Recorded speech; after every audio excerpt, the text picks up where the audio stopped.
Welcome to the In-Betwixt and In-Between. This is Leadership Limbo, a podcast aimed at helping middle managers and their supervisors embrace the discomfort and power of leading themselves and others in the midst of it all. We blend real insight with practical tools to help you lead with self-awareness, purpose, and influence wherever you are on your leadership journey.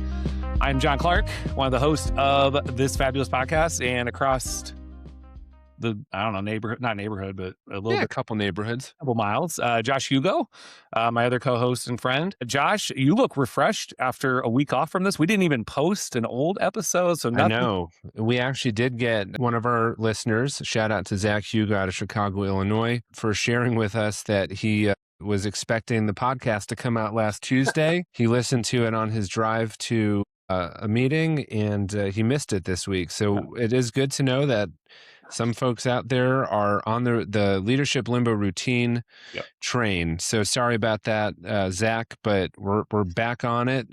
This week. And now you got a shout out because of it. So yeah, you do. So if you do comment to us, we're accessible. We are accessible. We'll say your name. What's that? And we'll say your name. We'll say your name. You can live in the world of the podcast. Right. Podcast sphere for perpetuity. If you want it, I'll make a clip of us saying your name and then send it to you, and you share that. Maybe that's our new business model. Just like, those old famous guys who during the pandemic, like old washed out, often like politically controversial people who would say like, happy birthday, John. Oh, yeah. Right. And then they get like $500. Do you think we could get close to that for our shout outs? $500. I would be thrilled to say happy birthday to folks. As a person who's terrible at, the idea of getting people's names or birthdays written down and then remembering it is something that I say to myself, I should be able to do that. And I can't. You don't. You can't. I don't. I'm terrible at it. And I feel bad. People who are good at birthdays are clearly a better class of people.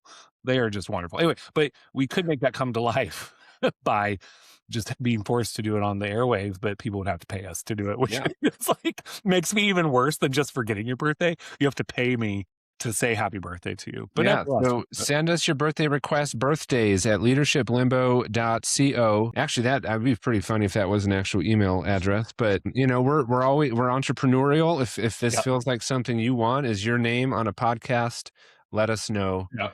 And this might be the moment the world changes for us. Yeah, speaking of the world. Well, before we get into the world, let's remind folks we have enjoyed the week off. Glad to be back with spring break behind us and this drive towards that summertime, which in any industry can be intense because a lot of things are coming to life. Like I work with zoos a lot, and these places are coming to life with more visitors, and schools are winding down or up, depending on how you kind of think about it. And as people gear up towards summer, which they often know is like a little bit of a wind down time, it feels more intense right now. We hope over the next few weeks you'll keep listening to us and invite us into your conversation to talk through this time of year, which can be great because of spring and hope, but also just lots going on. So, but before we get into that or into the episode itself, we want to remind folks to download our podcast wherever you get your podcast so that, like Zach Hugo, it comes up for you every Tuesday and you're ready to go as you're making a drive somewhere or going on a walk or whatever it might be. We'd love a review on any of those platforms, especially with a comment would be really helpful. That helps with reach. It helps to spread it. The more of those, the more people get to know it. And it takes you maybe 30 seconds. So maybe pause right now and give us a review. And beyond that, please share it with others, tell others about it. And lastly, just connect with us, email, send us your thoughts, quick text messages. We'd love to include your thoughts on here in any way possible. So Josh, so let's dig into the topic here. I'll let you kind of intro the genesis of today's topic. Well, kind of hinted at a moment ago, the world is the topic today. And not to be so broad, but more about how we as leaders, as managers, as people who are responsible for creating the conditions for the success of an organization and the people within it, how do we navigate the world? And the reason that this came up among several is actually you posted something earlier this week that was, I think, a really thoughtful post. It was an invitation to some coaching opportunities with you, which for our listeners, take a look at John's LinkedIn. If you are interested in grabbing some time with him, he's offering some slots for people right now to talk through just leadership and life. And you can speak more to that, John. But the post itself was really about, there's a lot going on in this world. And, this is recorded in April 9th, 2026. And so the context, for somebody who may stumble upon this down the road is, yeah, we're in the midst of another conflict in the Middle East, a war in the Middle East. There's just a lot happening. I think that the economy is continued stress for a lot of people in this country.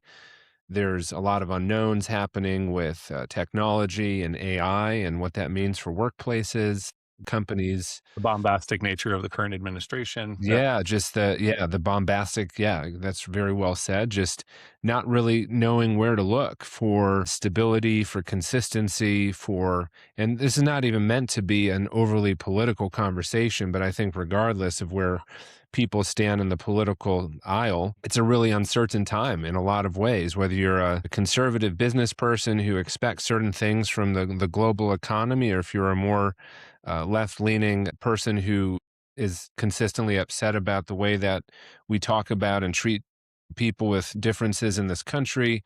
Whatever the spectrum is, I think there's a lot of people right now who are just feeling like the global economy, the geopolitical situation of the world, and things happening close to home are just feeling out of whack. And I think we really wanted to name that. Sometimes these conversations kind of sit in some sort of, I don't want to say the ether, like we really try to ground it very practically, but sometimes it's not always connected to what's happening in the world. And Yeah. sometimes leadership, you can feel like you're in a bubble, but you're not, and we're not. And we're not individually in a bubble as humans. We're not individually in a bubble as leaders. And so I think the questions we wanted to ask today are actually that. What are the questions that we Yeah. need to surface for ourselves? What are the things you need to name for yourself that maybe you've repressed, you've pushed away, you haven't addressed, you haven't wondered about, that exist inside of your fabric, the fabric of yourself, that get in the way of your effectiveness as a leader? And so we actually want to spend some time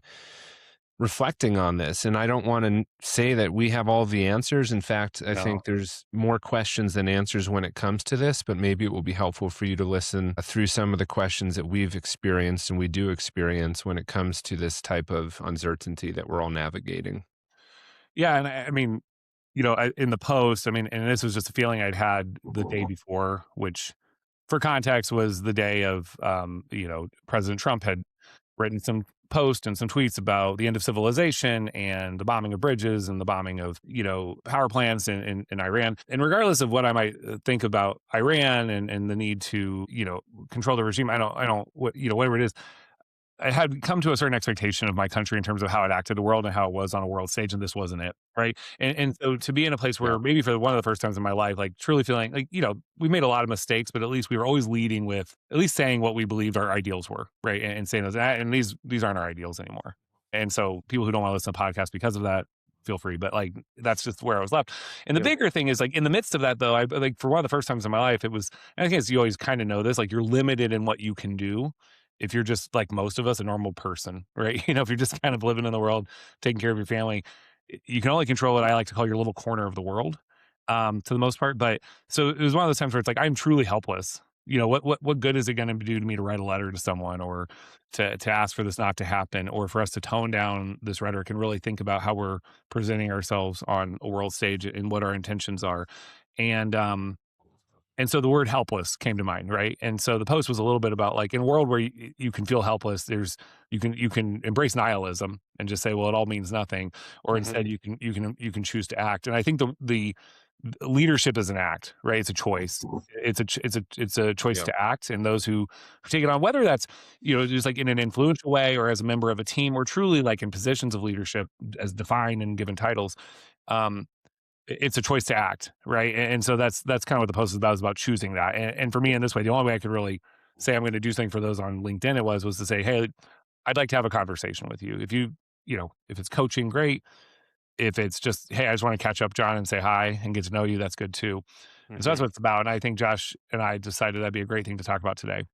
Second, I watched a show called The Pit. We've talked about it on here before a while ago, but in a recent episode, the main doctor, who Noah Wiley is, the guy who used to be on ER, who's now like a producer and maybe writer of the show, director, Mhm. he has this doctor, she's like a second year resident, who lots going on for her.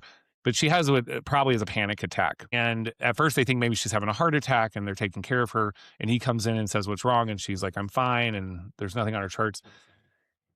And he like realizes that she's having a panic attack. He starts yelling at her for bringing what he calls her mommy issues into the hospital, and is saying like, "We have to have a higher degree." And later he's talking to her and he's saying, "When you were," he kind of apologizes barely, but he says, "When you are in these walls, you have to leave the rest of the world out. You have to block it out. You have to keep it out." Mm. That is not good leadership, in my opinion. You can't expect people for the most part, and I maybe in doctors and nurses who have to care for people, especially in ERs and intense moments, there's an argument for how do we do that. But to me, that was like, "Ooh, that's not great leadership." But I do think that's a question we ask of, like, what do we ask people to leave out and block out so we can do the work we're doing? Mm. And what do we as leaders say has to come in? Because it's to your earlier point, it's we live in the world and it's part of it and it impacts us, whether it impacts our people or directly impacts our companies. And so Yeah. I do think today is a great one, not to answer. So when I said earlier that's a bad way for him to act, you might disagree. You might say, no, he has to get her to learn Yeah. that she has to Right. leave, otherwise she can't care for her patients. Yeah. And I guess there's probably a middle ground. Yeah. So today I think we want to name the questions that leaders may be asking themselves, but they don't know they're asking them. Yeah. And I maybe love it's that. something that Yeah. you write these down, so when you're in these moments, you can be like, "Okay, let's run through these 5 questions and ask myself how I'm gonna answer these right now so I can lead best for people based on what it feels like they need right now." Right? Yeah. No, So, thoughts on that before I get into some of our questions here?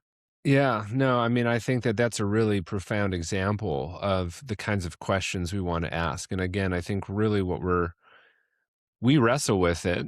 Oh, I yeah. think every leader wrestles with it, but the goal, I think, initially is not just to get to, okay, well, how do I solve for that? Like, how do I avoid saying something in that sort of way to a person I work with? Or should I say that?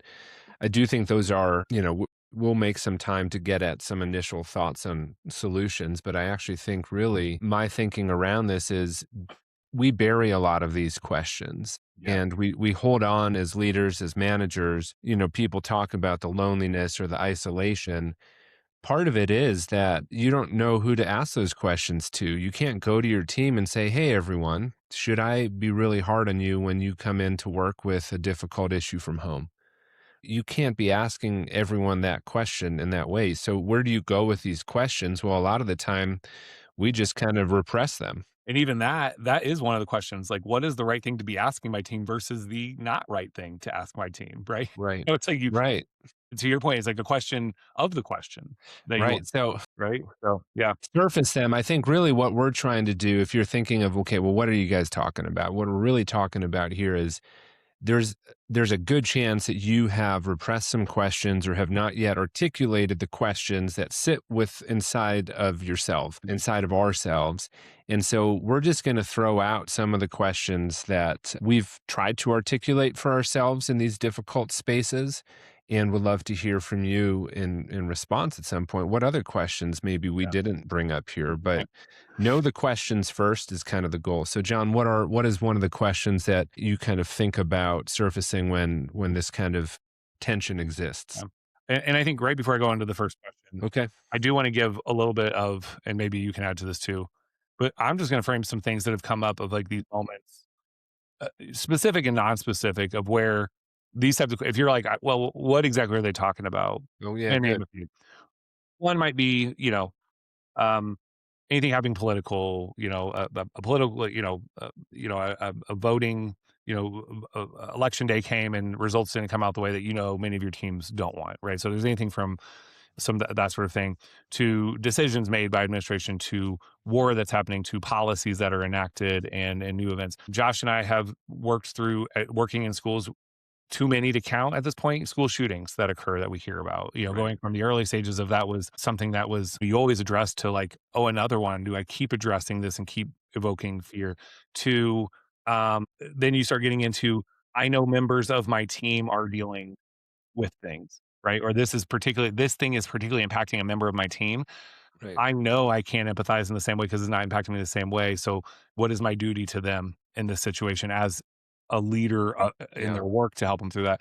Um, so everything. So those are a few that I can think of, Josh. I mean, there are certainly more, and then you just get into local issues or issues within your own school that are maybe not your doing, but you have to respond to, or you ask, how much do we respond to, school or organization, I should say. So Yeah. those are a few, but I did want to get name to that. Anything to add, or does those sound good before we get into the question? I Yeah. think people probably get this on a visceral level. It's the Yeah. ones that sit inside of you that, you know, aren't easy to solve. Yeah. Those are the issues that we're talking about. Yeah. So the first question you might ask yourself as a leader, as you're in the midst of this and you're like, how do I respond? And I like that Josh put this one first. At first, I was, and this says something about me. Maybe I was like, let's put that lower. What does this mean for how I need to take care of myself when everyone else needs things too? So you're recognizing your team needs something, and your head immediately goes to, what do I need to do to get to make this right? Or what is my responsibility in response to this? And maybe instead the first question is like, what do I need right now to ground myself or to get myself right? So then I can actually answer these questions correctly. Hmm. I think it's really profound that Josh put that first, and probably one that we often aren't don't start with. Like, what do I do to get myself right so I can lead appropriately? How am I responding to the situation? So I know that if I don't take it under control or monitor it, it's going to come out in some negative way. Yeah. Yeah, I think there's so many angles to this, but I think being self-aware of what's is stirring inside of you, and I can recall different moments in which I would come into work, and I think most people would describe me as pretty level-headed and pretty kind of emotionally constant for the most part. But there were certain days in which I almost convinced myself, like, okay, I'm going to be real sharp today because I'm coming in pissed off about this thing. I'm like really like I'm on a tear about this issue, this thing. That's a good example of not necessarily being healthy about it. It's a pretty reactive posture. And I think that sometimes I'd convince myself that, oh, okay, well, this is going to give me an edge today. But I found that really it was about me. It was about me needing to prove that, hey, others needed to hear from me what I thought about the thing. And so I think the question underneath this is like, yeah, what's going on inside of me? Am I showing up in a reactive sort of way? And to John's question, what do I need to do about that? We're not getting to solutions here yet, but I think that's a really important question to ask yourself as you're driving into work today, maybe even listening to this of like, based on all the things happening in my life, things in my family, things outside of it, geopolitically, et cetera. Am I showing up in a pretty reactive way based on all of that? And if so, what should I do about that?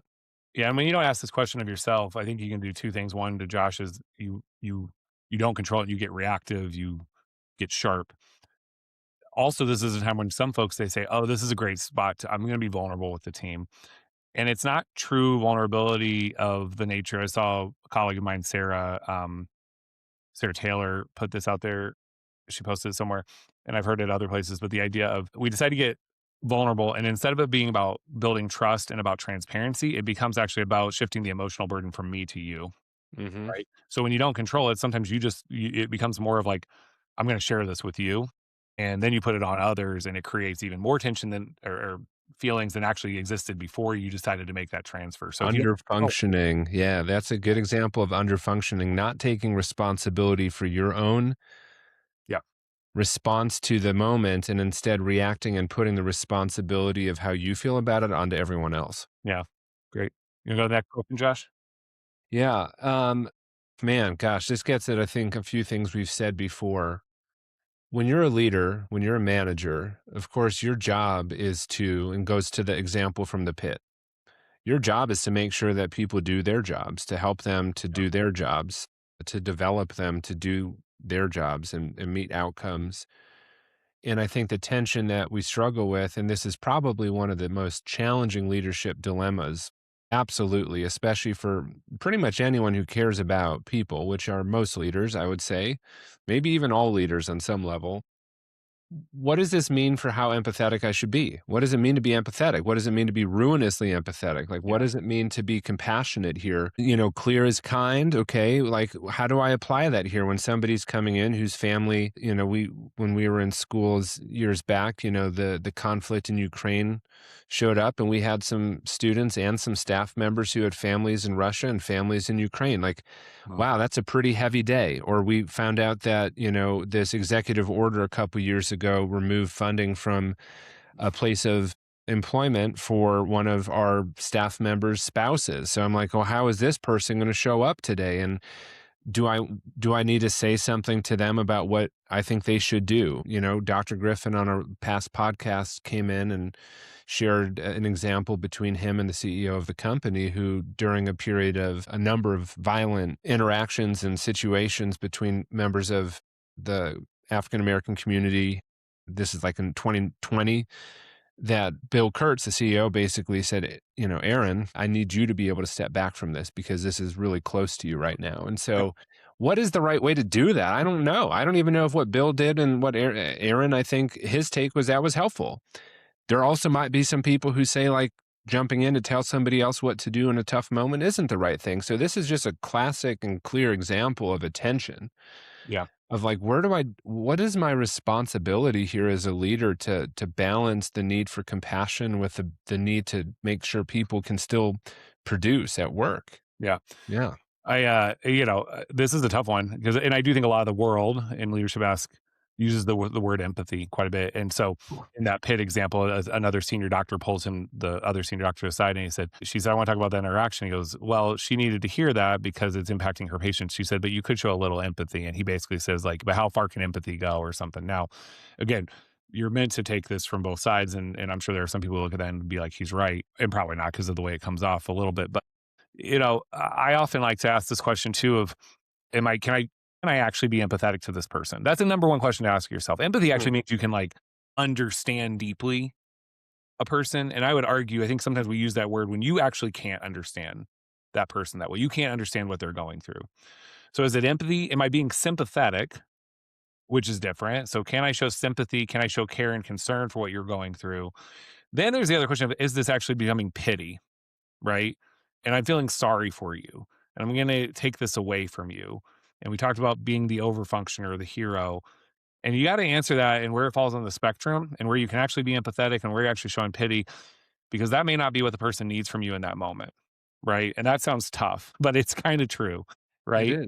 Oh And man. Yeah. um, I, there's no right answer for this. And we're not telling you there's like a right way to answer this paradigm. It's the question you just need to ask. Like, to what Yeah. degree does this person or this team need me in this moment to sit in understanding with them and to just feel the emotions of this? How much does this team need me to say, I acknowledge that and we've got work to do and I want to help you all move forward and feel good? Some teams are going to respond differently to those different situations, right? Yeah. It's a So, tricky question, but yeah. absolutely one of the core questions that comes up in these moments when the intersection between the work world and what is happening outside of it is they feel at odds, Yeah. right? They feel at odds. So what are the questions? So so let's get that. You just said intersection and maybe you Yeah, were let's the do it. next question, but how do we engage in the space of politics in a world where there are intersections, and what are the issues we are supposed to surface? Right. That's tough. That's tough. In some organizations, in some industries, you may it may be different for you. Like, well, we are very clear on our politics and we're privately funded and everyone knows that. So we as a team lean this way and we attract people who work for us who think this way, and that makes it different. Right. For most of us, that's not the case. You're working in big industries with there, even like within your industry, people in different departments can often be identified often by their politics or the way they think about the world, and maybe not even politics, but just how they functionally think about how the world should operate, right? Team members are going to think differently than your engineers. You know what I mean? And so, as a leader, you have to ask your question: how much do we wade into politics or these feelings of the things happening in the world in a way that aligns with our organization values, or I believe does, but also with the perspective of our people? I mean, Josh, take it from there. What's your thoughts on this one? Yeah, it's a really difficult one. And sometimes you may not even be allowed to, really. Schools are a good example. Is Right. technically we got to kind of stay neutral, and it's hard though when your team's feeling a certain way, and they all align in a certain way. And so you don't want to be this person that's like, Sorry, guys, we can't talk about this," because then you just sound numb to it or unacknowledging of their challenges. So, Mhm. yeah, sorry, I interrupted you, but go on. No, no, I think, that question actually leads to a related question as well that I think comes up in these moments, which is like you sense a need So let me step back for a second. I think one of the challenges of leadership in the last, I would argue, 10 years, maybe even 20 years, although I wasn't leading 20 years ago, I had just gotten into my career, but it is a real breakdown in trust in institutions. And I think that anytime you're leading, especially anything bigger than maybe a small team, private practice, but even then you still represent some degree of institution, right? Yeah. Is when you're like, I'm not a leader who wants to lead like these other leaders of institutions that nobody trusts, right? So you become this person who represents something that you personally don't agree with. Like people are drawing conclusions about trust in institutions like churches, like government, like Well, I mean, what was that?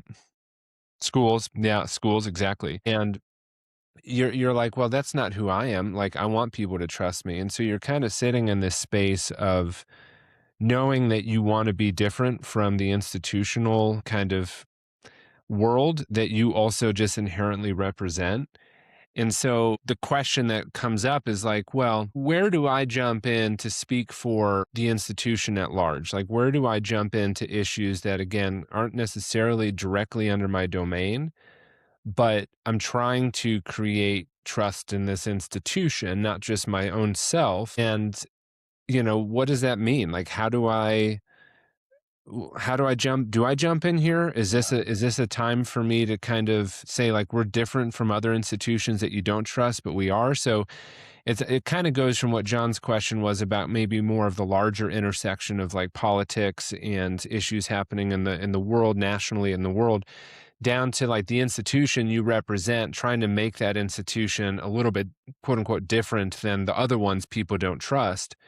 But like, are you solving that institutional trust issue for other people? That's not really your responsibility. Where do you start jumping into places that aren't even yours to say, well, that's what those leaders do. And I'm not in that, organization myself, but if I was, here's what I would do. I think sometimes that tendency might show up to almost like triangle yourself to say the conflict that exists in this other space, we're going to come to me to kind of solve for that.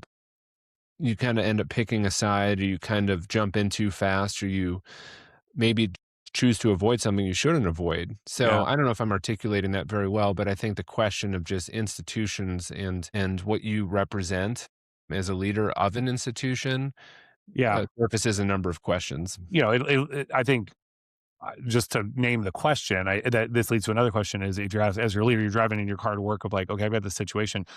One of the questions you have to ask yourself is where do where how do I weigh the balance of me as a leader within this institution or this organization and the needs of that, and maybe the particular needs of my own needs and others' needs or whatever is counter to that. And you hope that often your team aligns with your organization. You hope the values are instilled. You hope that there's not this big disconnect. And there is always this feeling of how do I like balance those needs of who I represent? And middle management's a clear case of this. I am two different identities. I'm the identity of the person who works and represents this institution.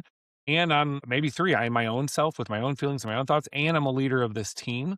And so hopefully you do work over time to get that connection all in it's like a symbiotic, but it isn't always. And so in those moments you have to ask like, where do I have to be right now in this? Like, how do I balance those things properly?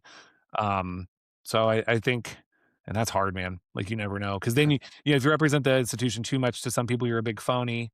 If you lean the other way, then you're getting rid of all credibility for what the work of the place is trying to do and what like needs to happen for the whatever mission you're aimed at doing. So that's tough. Yeah. Gosh, it's like, are you a leader for everything, right? When Yeah. you are a leader, and sometimes people expect from any leader, like I find myself subconsciously sometimes there's been moments in the last several years when I would look to like the most senior executive in the company or the organization to speak to this thing Mm. that's going on. Like, man, they really what do they really believe about this executive order? What do they really believe about this recent election? And I think that that's an example, my own reflection of even saying some of this out loud is my taking responsibility for how I really feel about it. And how much does it matter whether this person believes what I believe or not? that's maybe another question too, is like, what is the appropriate level? Like, do you need, when the pressure's up, right? People want to find other people who are like them, right? So this herding instinct, this desire to fuse into an emotional system, to get comfort from others, kind of thinking about things the same way.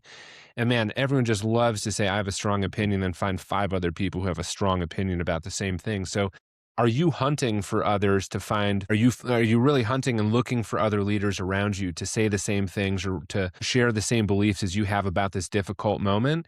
And what that might actually be doing could be, or is like, are you actually shifting off of your own responsibility onto somebody else to kind of like agree with you? And I think when the pressure's up, that can happen. Yeah. So yeah, gosh, I just want to name this too. Like, this is kind of the question episode. And I think even if you're listening to this, I mean, I don't want to give us too much credit, but I think John and I are often, I would hope somewhat concise and somewhat succinct. But I think I'm observing that, like, there's some kind of internal struggle and kind of trying to name some of these questions because they are really in that limbo. They are really in that liminal space, and they're not easy.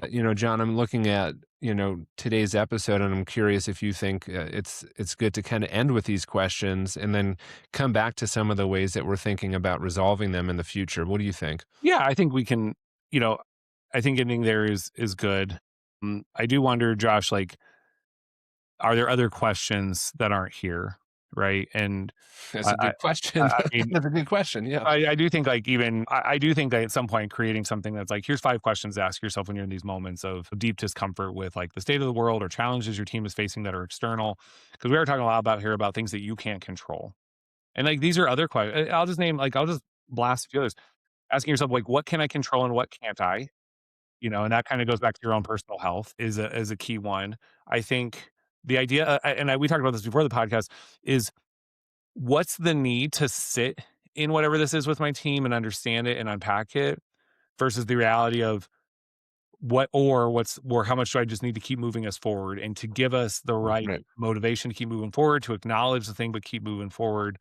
Or maybe not even to acknowledge it. And we got to keep moving forward. You might determine that the right thing actually here is it isn't appropriate for us to acknowledge or respond to this thing for whatever reason. I don't know. So we're talking about these we're talking about these outside of any particular example, right? We might have Right. opinions of how someone should respond to a particular thing, but not knowing that particular thing, there's times where you have to sit and you have to name it, and that's the action. Other times the action is like, this is tough, team, but because of the nature of our work and our mission, the most important thing for us is to keep going forward for our clients or whoever, or to say, okay, normal day as usual. Let's get it going. Let's go. And Yeah. so I don't know. Those are a few others that come to mind. And if nothing else, I hope it generates for folks questions that when you come to these moments, actually, maybe the action is write down the questions you need to answer for yourself to get through that moment and to determine how you need to lead for your team. These Yeah. aren't the types of moments where you just want to go in and kind of figure it out as you're going, frankly. No, I think 'Cause that's a good. others are already coming into work thinking, I wonder how Josh is going to address this. I wonder how he's going to handle this. Some are going to think, man, I hope we don't have to sit and talk about this for it. Others are going to be thinking, they better name it or I'm going to be angry and it's going to show how Right. much they don't care about this thing. And so you have to be getting to think through that so you can lead properly. So Yeah. yeah, to your point, there's lots of questions Lots. and lots of things to do. So where would you take it from there, Josh? Yeah, no, I think that's a good place for us to kind of wrap today's episode, because I do think I know we want to get to some ideas that we have found to be helpful in response to these. The last question I would say is maybe not an either or. It's a what can I do? Mm, I don't know. Like maybe right after you say, how am I feeling in this? And you figure out yourself and your own emotion. It's like, great. What can I do? Because that mm, question in itself might tell you there's nothing I can do.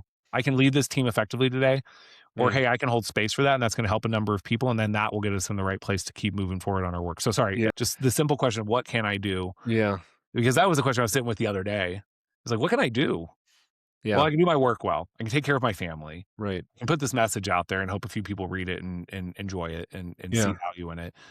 Um, It's so a yeah, good lead in. Yeah, it's a good lead in to where we'll take this next week, which will be a little bit of like, not what can I do, but maybe what we can all do. What are some strategies in response to the question? So, to kind of wrap for today, I think that the homework is to slow down a little bit and take inventory, to ask yourself the questions that have surfaced today. or to ask yourself even, what are the questions I've kind of pushed away? What are the things that are kind of in conflict internally? What haven't I asked to myself out loud? What haven't I written down to say, I'm wondering about this as this moment exists in this intersection between the world and my work?